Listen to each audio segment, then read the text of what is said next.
Katy Huller here with Kids Can Read and Write. Today I want to help you read some words with IFY endings, okay?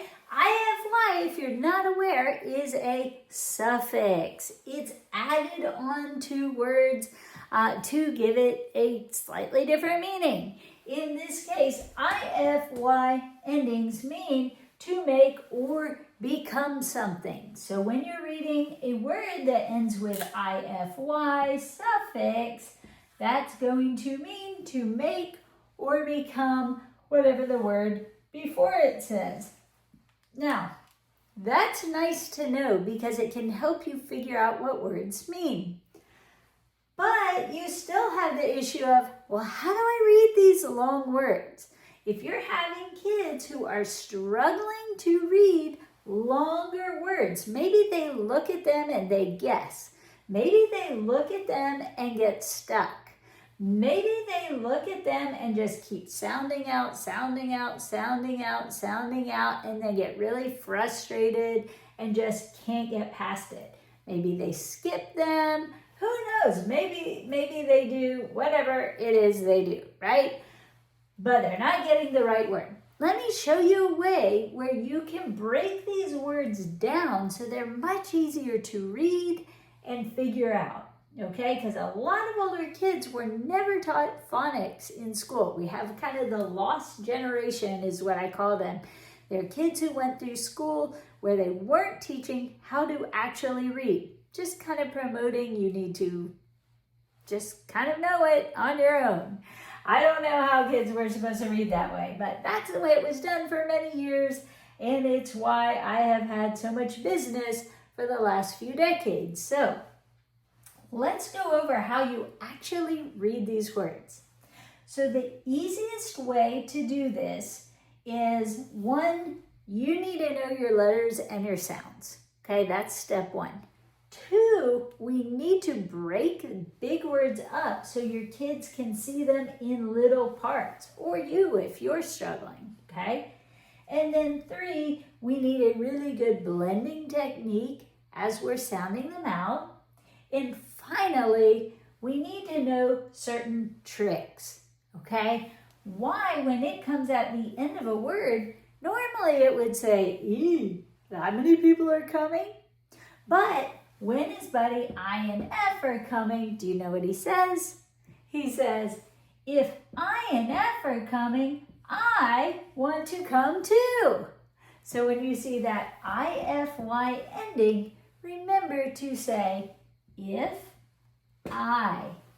That will typically be what it will say. Now there are always exceptions, so keep that in mind. But typically, IFY comes at the end of longer words and will say, "if I." Okay? So when we read, that's something we need to be aware of. We need to know the trick, which is Y is not saying "yeah" like we teach kids Y says. It's not even saying "e" like it usually says at the end of a longer word.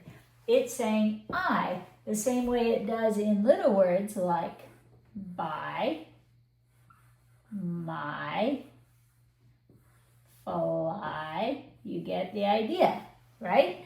Usually I'll tell people, well, when he can fit in the car, it's a 3-seater car. If he fits in that second or third seat, he says, "I want to come, I want to come." And then usually if he can't fit, think of a word like, how about this? So 1, 2, 3 seats are full. He looks and sees he's gonna have to squeeze in. He says, "Eee, that many people are coming?" So that's why you get silly or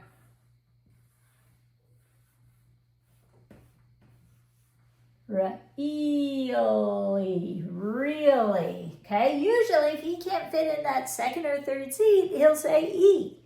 But remember, when IF and Y are together at the end of a word, that's when he says, well, if I and F are going, I want to come too, okay? If I. So know your tricks, know your letters and sounds. Let's go over how to break these words up to make them easier for whoever's struggling. So the easiest way I can tell you is look for the vowels. The vowels are A, E, I, O, and U, okay? And when you find a vowel, treat it like glue. So if you see A, E, I, O, or U, glue it onto the next sound, okay? That means we don't want to stop, stop, stop, stop, stop, stop, stop as we sound out the word. In other words, we don't want it to be s, I, m, p, o, I, f, I. That, I cannot hear what we're saying when we do it that way. A better way is glue this onto this and then break it. So we would read this, sim, sim, okay? Here's our next vowel with if I, remember, if I and F are coming, Y says, I want to come too. So if I, we can break this one up because if makes its regular sound, this is the only one changing. So if we break it, now we read this part, pliff, pliff. Now how did I get that pull? Pla, or pull, okay? But you need to blend those together. So we get pliff, and then what does he say? Do you remember the trick? I want to come, okay? So sim, pliff, I, simplify. Do you see how I'm just saying what's here in the order it tells me to say it? But because I have my good blending technique and I'm gluing this together, I don't have to hear so many sounds. It makes it so much easier to hear the word. So just have your child go through it slowly, sim, but glue chunks together as you go. Whenever you get to a vowel, you should be gluing it together. See this vowel? Glue it together. Put that chunk together. Simplify. Simplify. Now what does that mean? Well, remember, IFY means to make or become something. So if we simplify, here's our IFY suffix, that means to make or become more of this, which is simple, simple. To make or become more simple. So that means like easier. Okay, I hope I can simplify this for you. So let's try another big word and see how we do.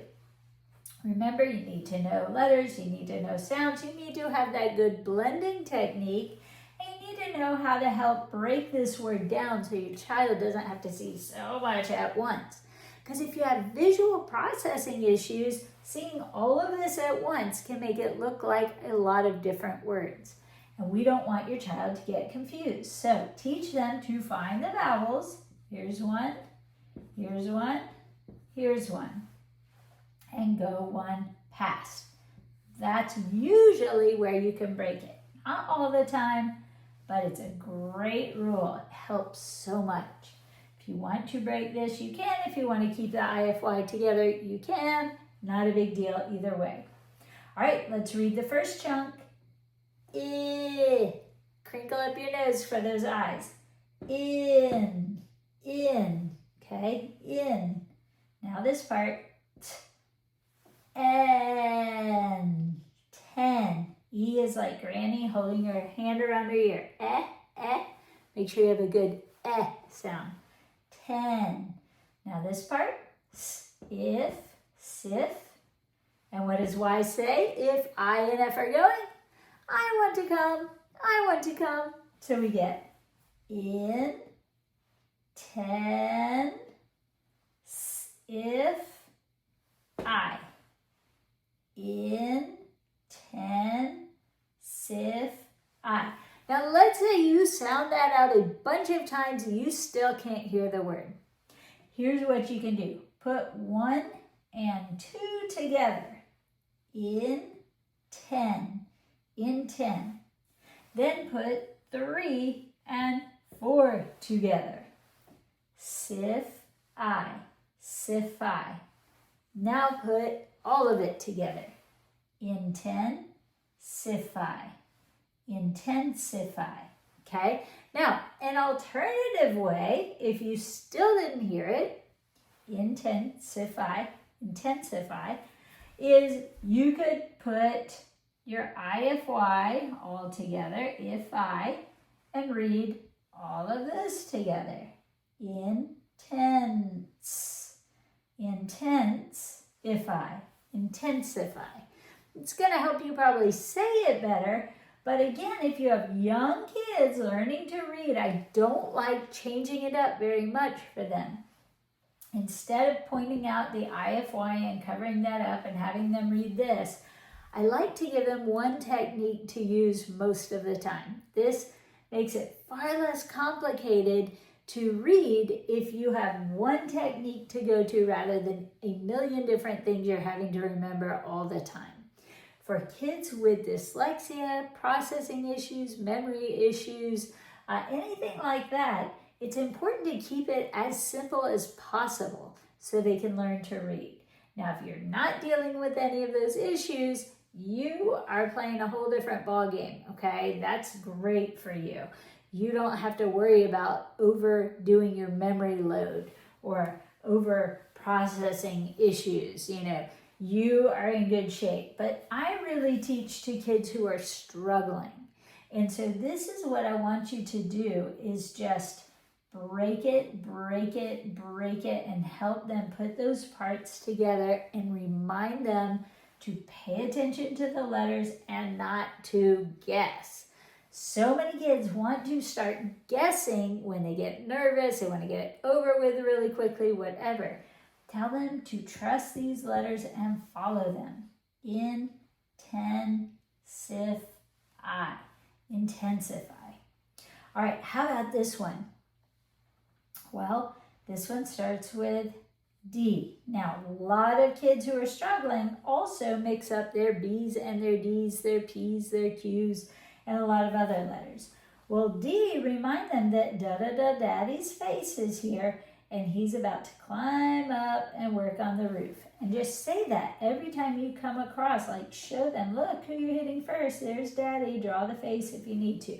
Or you can do the doorknob trick. If you want to get in the door, you better have a doorknob, right? If there's no doorknob, it must be a B-but instead. So tell them what you need to tell them, but get that straightened out. That makes reading really hard. There's so many words with B's and D's, so make sure your child knows the difference and is actively using that knowledge to get the right letter. All right, so again, we need to know our letters and sounds. This word has a trick.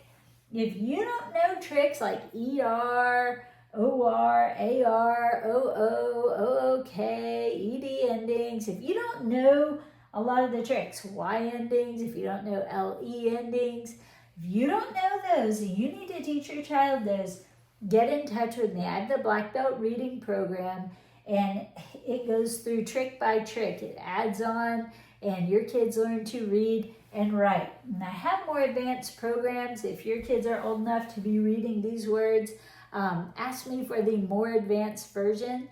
You can go to kidscanreadandwrite.com to see the initial version, the first, second grade version. But you'll need to contact me if you need a version for fifth graders, say, a more complicated version. Say your child can read quite a bit, but still doesn't really know how they're reading.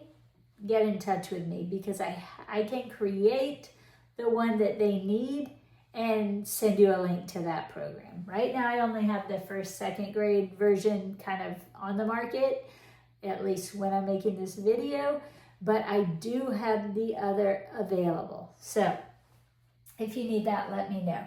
You can also go to kidscanonlineacademy.com to find that basic version. So anyway, you need to know these tricks. This is one of the most important parts of reading. There are a lot of letters that work together to make new sounds, and if you don't know those, if your child doesn't know those, it makes not just reading hard, but spelling hard.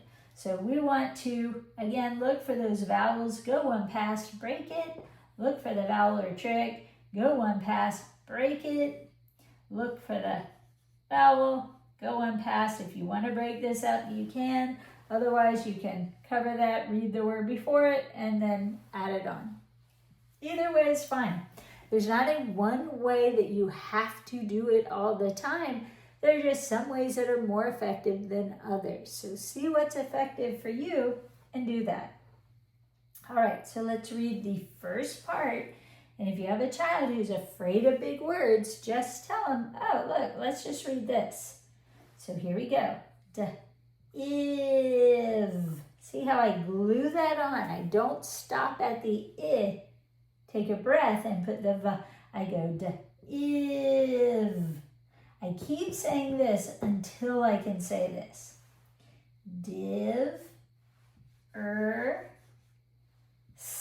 if, sif. And what does Y say when I and F are coming? I want to come. So we have div, sif, I. Diversify. What does that mean? Well, remember, IFY means to make or become something. To make or become what? Diverse. To make or become more diverse. Diversify. Good. All right, and then one more, and this one's tricky. Can you do this one? Well, let's see. Find that vowel, go one past, break it. Find that vowel, go one past, break it. Don't forget, what does Y say? If his buddies I and F are coming. If I and F are coming, I want to come too. All right, so reading-wise, this is not too challenging. Ag, mag, if, nif, I. Magnify. But when you cover that IFY and you get magna, what is that? So I know that magnify means to make bigger, but I didn't know what magna meant, so I looked it up. Magnus is an old Latin word, and it meant to make, I believe, bigger or greater. And so when you magnify something, you make it bigger or greater. It used to be used to talk about glorifying something, to make something more filled with glory. But now, magnify is really more to make bigger, right? Bigger, greater, any of that. So anyway, I hope this helps, guys. Remember, when you see that IFY ending, that is a suffix. Keep it together. It means to make or become something. We read it if I. So remember, if I and F are going, I want to come too. If I. And I hope that helps. Please don't forget to leave that thumbs up and a comment. Let me know where you're watching from and how it's going for you, and if I can help you with anything else. I really hope this blesses you, as you have blessed me by joining me today. I thank you, and I hope to see you again next time.